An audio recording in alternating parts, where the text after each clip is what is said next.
Hello guys, and welcome back to this channel, where today guys, I'll be showing you how to change date and time on the MacBook.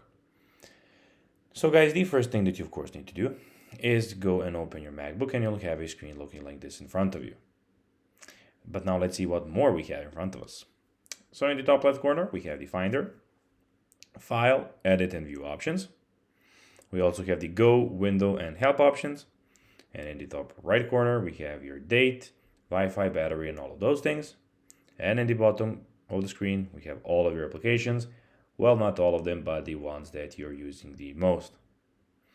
But now, guys, let's see how you can actually go and change date and time on a MacBook.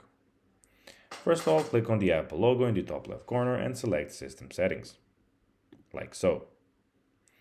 Now, click on the date and time in the System Settings windows. So go and find the date and time. So you need to go and scroll down and find the date and time. When you, of course, we can go into screen time here, as you can see. And when you go and find it, then you need to go and click on the lock icon in the bottom of the left corner and enter your administrator password to make changes.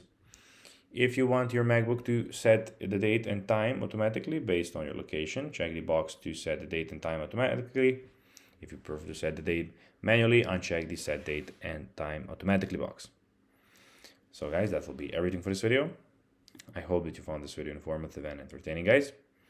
If you did, don't forget to like this video, share it, subscribe to the channel, and put the notifications on, as guys, this really helps us grow our channel.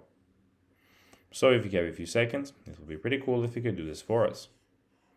So guys, that will be everything for this video. I hope that you enjoyed it, and guys, as always, I'll be seeing you in the next video.